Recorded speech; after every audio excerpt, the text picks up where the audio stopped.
¿Cómo están?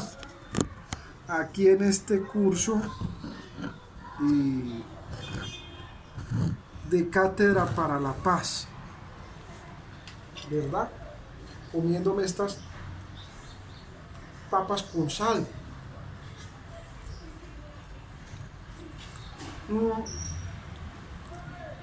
Me escribió una estudiante y me dijo que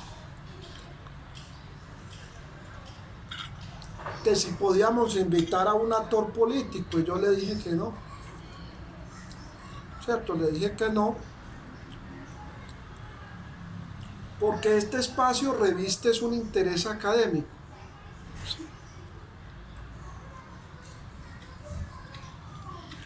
Lógicamente se han nombrado algunos personajes de la vida nacional,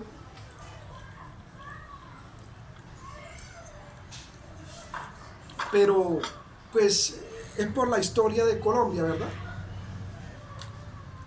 Donde se han nombrado sus personajes de la vida nacional y donde se ha contado parte de la historia de ellos, donde se da una visión.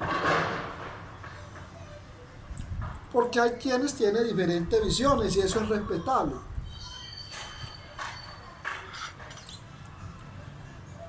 Esa visión que yo doy la doy a partir de varias lecturas, de varias investigaciones que se hacen, de varios documentales que al final de todo el proceso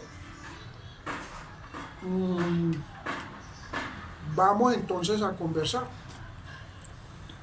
Pero esto es un espacio académico desde la historia de Colombia y Latinoamérica y América. Vosotros sois la sal de la tierra, pero si la sal se desvaneciere, ¿con qué será salada? No sirve más que para ser echada al fuego y hollada por los hombres. Es decir, quienes están en una facultad o estudian en una facultad de educación, de derecho, en una de las facultades de humanidades, si juran y se van a cumplir o se van en contra de su propia profesión, es lo que quiere decir el versículo, ¿verdad? Entonces aquí lo que estamos haciendo es cumplir la profesión para lo que juramos o lo que juramentamos.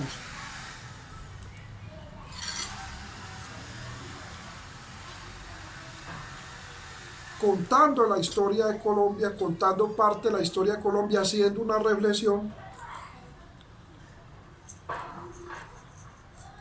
Y esto tampoco busca generar actores de buenos y malos. Este es malo, este es bueno. Porque no estamos en esa competencia, sino que estamos haciendo un recorrido histórico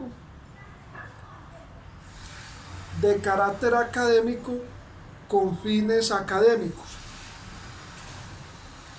de aprendizaje.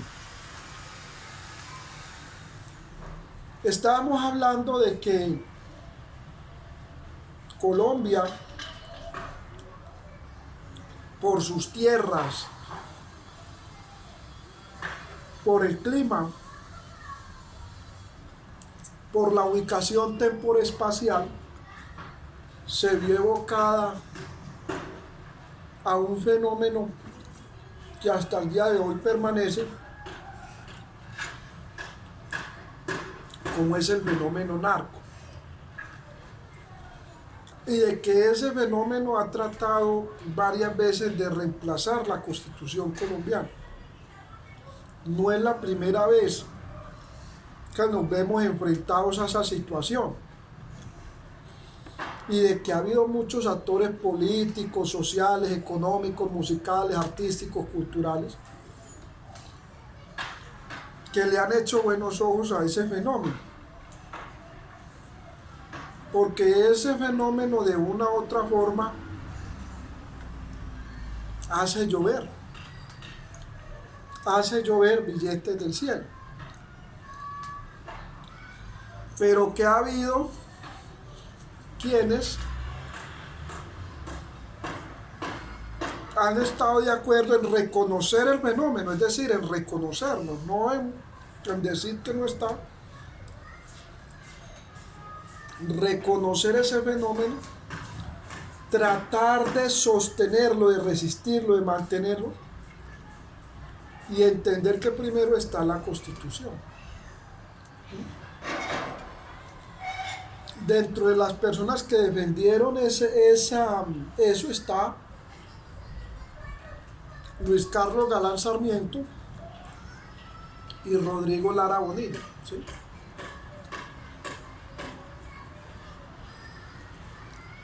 Quienes se empeñaron en defender la Constitución, en hacer lo que la República de Platón dice, ser guardianes.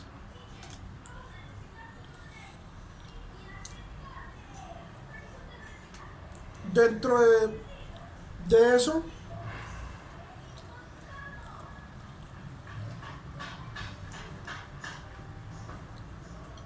Colombia vio nacer a un universitario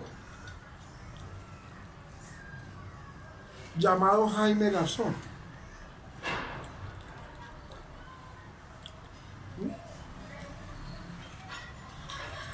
Un muchacho que hizo 5 o 6 semestres en la Universidad Nacional de Derecho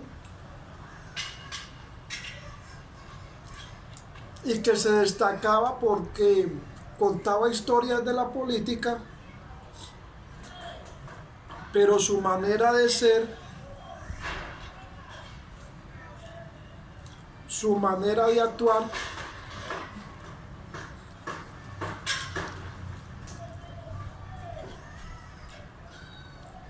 lo llevaba a producir risa a la gente, a ser cómico. Es decir, sus expresiones genéticas, faciales, la manera como caminaba, cómo hablaba, lo llevó a que la gente lo tomara como alguien cómico y que hablaba mucho de la vida pública, de la vida política, de la historia social de Colombia, pero haciendo mofa. Es decir, produciendo risa.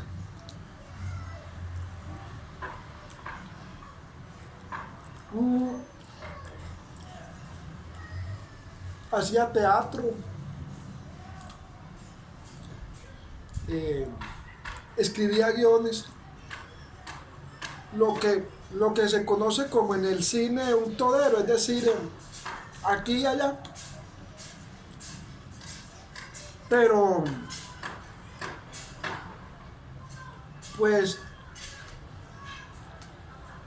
no se sostuvo en puestos públicos porque estuvo en la alcaldía de Sumapaz y debido como a su mover de activista social,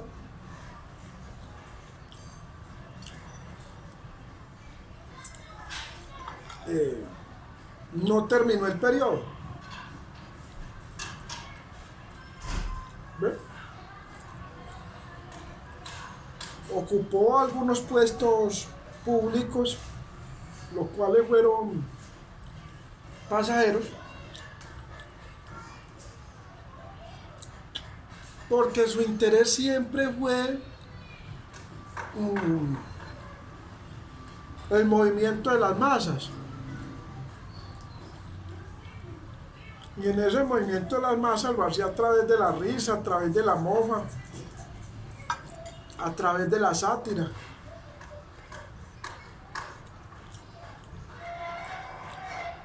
Más que todo en algún espaciecito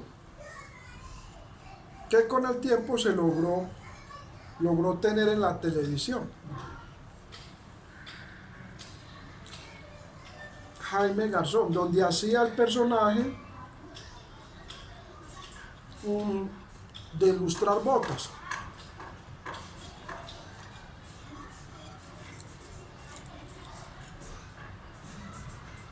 Hacía el personaje de ilustrar botas y un noticiero llamado Cuac. Y ese pequeño espacio le abrió un reconocimiento social,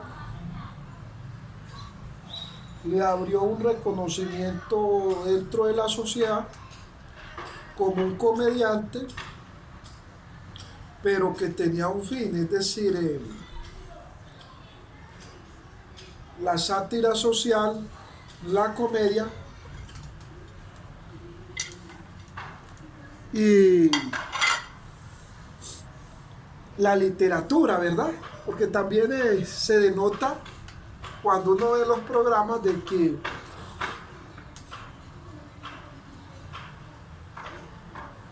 que tenía mucha fuerza literaria, ¿verdad? Eso le llevó a que mucha clase dirigente política de esa época se le apartara y no lo comprendieran, es decir, no sabían en dónde ponerlo, debido a su inventiva, debido a esa mente tan inquieta, debido a esa mente tan experimental, no sabían en dónde ponerlo, si en el Estado, si allí, allá, entonces no sabían. Lo que era que sabían era que lo veían a través de la pantalla y a ellos les daba risa. Y les causaba risa y les gustaba escucharlo.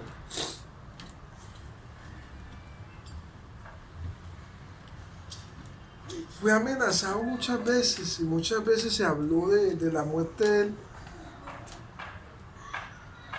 Pero en una de los procesos humanitarios donde el gobierno lo invitó, o personas del gobierno lo invitaron a ser gestor de paz, él estuvo como gestor de paz,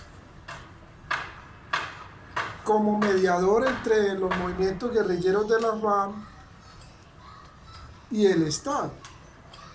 Se sirvió como mediador, como garante, por invitación. Y eso fue aprovechado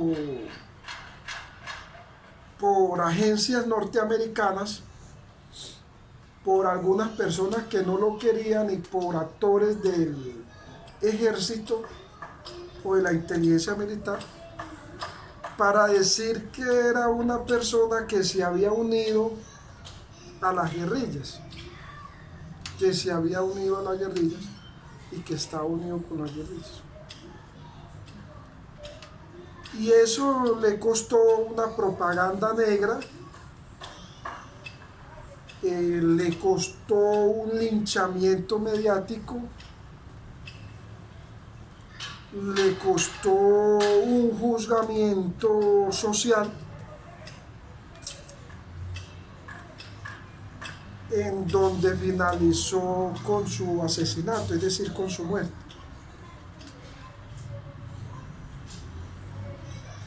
Jaime Garzón, una persona que le gustaba hacer teatro, que le gustaba la literatura, que hacía teatro, que había participado en cientos de procesos de paz como garante, que hacía una mofa, que hacía una sátira, pues terminar. Hasta el día de hoy, pues se ha recordado el pensamiento, las historias de él. Pero muchas universidades, como la universidad donde él estudió, que es la Universidad Nacional, parte de los discursos de lo que él hizo, que debiera de reproducirse en los canales de televisión actuales, pues no se hace. está todavía perdida y pendiente por saber mucha verdad.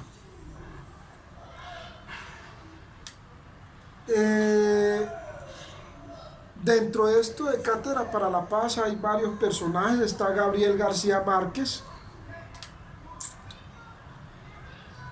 Gabriel García Márquez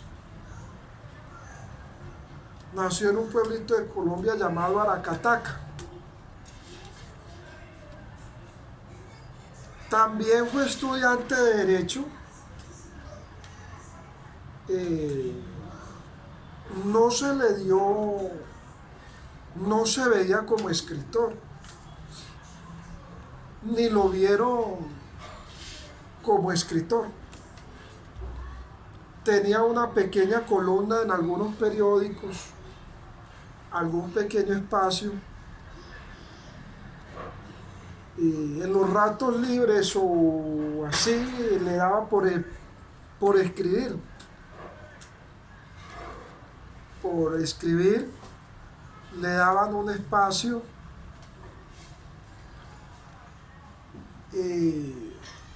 Empezó a combinar realidades del ámbito nacional con historias fantásticas. ¿Sí? Se empezó para evitar ser perseguido como la mayoría de escritores de la época o evitar ser muerto, empezó a utilizar, es decir, cosas de la realidad nacional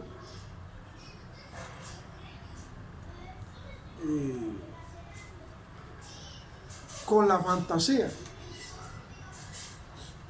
Nació así un género llamado el realismo mágico.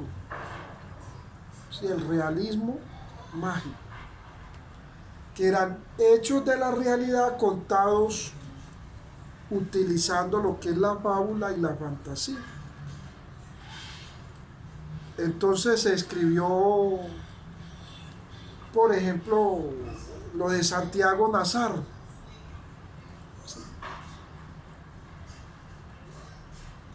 Santiago Nazar, todo crónica de una muerte anunciada. Todos sabían que iban a matar a Santiago Nazar, pero nadie dijo nada. Y en el último momento, quien lo podía salvar cerró la puerta. Sí. Crónica de una muerte anunciada para anunciar lo que pasaba con las masacres de ese tiempo. Cuando llegaban con lista en mano y ya alguien estaba sentenciado o estaban sentenciados con esa lista para la masacre y asesinaban ese listado de personas. Él, a través de Crónica de una muerte anunciada, da a reflejar, da a mostrar esa angustia, ese dolor, ese impasse de lo que es la muerte anunciada, que ha sido un hecho que han vivido millones de colombianos. Crónica de una muerte anunciada, Santiago Nazar, en donde vive los impases de lo que es una muerte anunciada, una muerte avisada. Escribe cuentos peregrinos.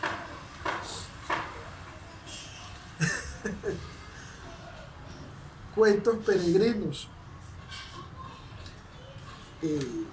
En donde hay un cuento muy bueno que me gusta mucho de Gabriel García Márquez. El teléfono, donde confunden a una muchacha normal, aliviada, la confunden con una inimputable. ¿Sí? La inimputabilidad o la imputabilidad dentro del derecho penal y dentro de las ciencias jurídicas y dentro del derecho, que era algo en ese tiempo donde muchas personas y cientos de personas que sufrieron la enfermedad mental cayeron a las cárceles de Colombia. Eran inimputables y cayeron allí a las cárceles de Colombia. Cuando debían de estar en un centro psiquiátrico, en un centro de reposo, llegaron fue a una cárcel colombiana. Entonces Gabriel García Márquez, para narrar parte de esa situación, de la realidad, construye en Cuentos Peregrinos el teléfono.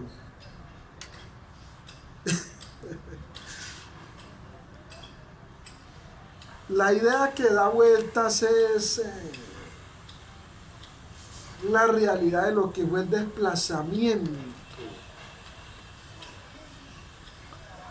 de un fenómeno que se tipificó en el derecho penal colombiano como el terrorismo. Esa es la idea que da vuelta de Gabriel García Márquez, en donde muchos pueblos llegaban boletas de que había que abandonar el pueblo y toda la gente se iba y dejaban esos pueblos solos. O después de una masacre, todo ese pueblo, lo que se llamaron pueblos fantasmas, donde no quedó nada, que era lo que narraba el abogado Jesús María Valle en la Asamblea de Antioquia.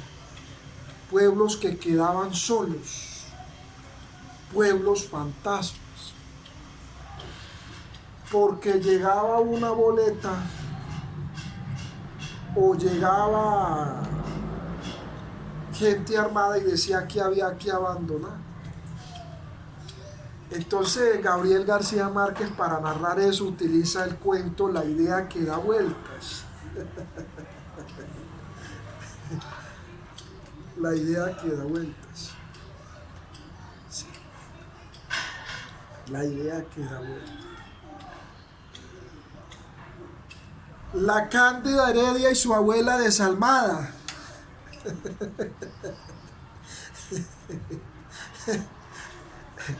La Cándida Heredia y su abuela desalmada, para reflejar lo que fue el conservadurismo, la prohibición que muchas jovencitas tuvieron en la adolescencia de esa época de muchas cosas, debido a la influencia de la religión, debido a la influencia de conservar los llamados valores de esa época. La Cándida Heredia y su abuela desalmada. El coronel no tiene quien le escriba. Los delirios de un autoritarismo, de un coronel que se va quedando solo, ¿verdad? Pero él encontró su estación en una obra que él no pensó que iba a tener esa fuerza mundial, y fue la historia de Macondo. ¿Sí?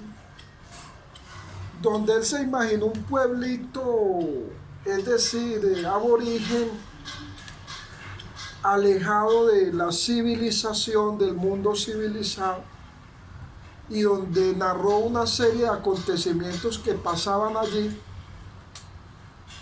y eso le gustó a la gente, la manera como plasmaba la realidad de esos acontecimientos en Macondo. La gente le gustó como él narraba, la gente le gustó como él hacía la fantasía, la narración fantástica, y como hacía la conexión.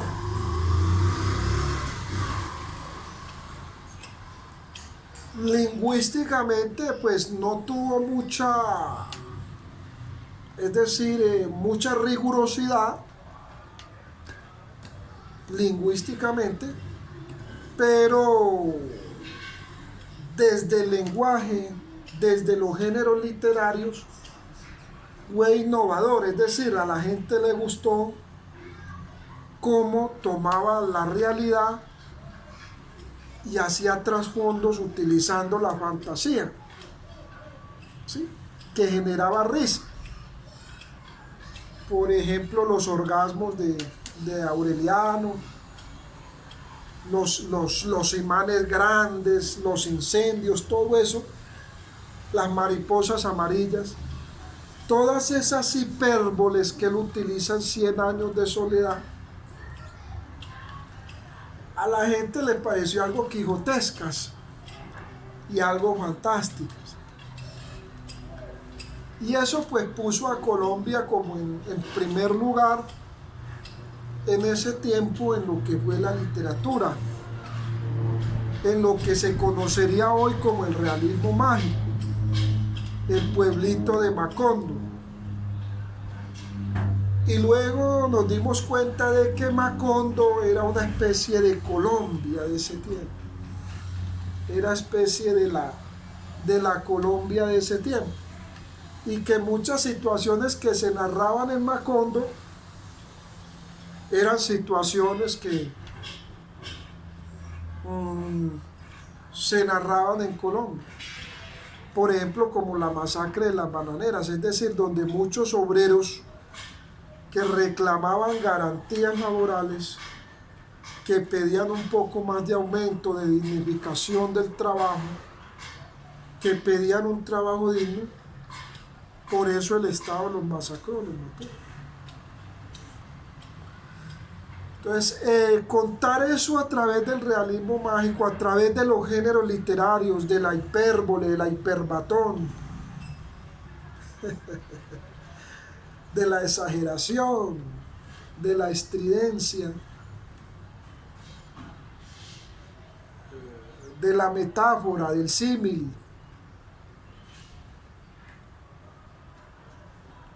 de las figuras literarias. Porque 100 años de soledad es una obra rica en figuras literarias, ¿no? Supremamente rica en figuras literarias. Es una de las obras colombianas con más figuras literarias. Más adelante vamos a ver literatura costumbrista y vamos a hablar de literatura y vamos a ver toda esa temática, pero 100 años de soledad es una de las obras que tiene más figuras literarias. Y esas figuras literarias se desarrollaron en la obra de 100 años de soledad y le dieron lo que fue el Premio Nobel de Literatura. Fue un escritor que se pudo haber desarrollado y que Colombia lo pudo haber aprovechado mucho más. Pero esa obra y esos escritos le trajeron amenazas contra su vida y le tocó exiliarse. Y mucha gran parte después de que escribió su obra le tocó vivir en el exilio, es decir, exiliado, alejado de el Estado colombiano, y se evitó escribir mucho más, escribir muchas obras debido a lo que le costó, las amenazas que le costó contra su vida. Gabriel García Márquez, donde hay un escritor que le sigue, que es el escritor Fernando Vallejo, que es el maestro de la injuria y de la sátira. ¿Sí? Sus obras tienen una injuria y una sátira por excelencia, ¿sí? Son satíricas y son injuriosas, donde el género que promueve es la injuria y la sátira.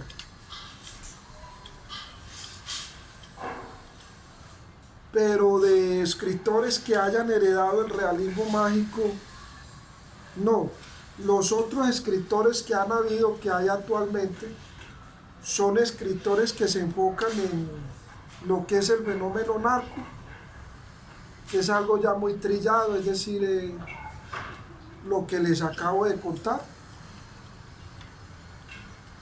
Y otros escritores que se enfocan en lo que es la sátira política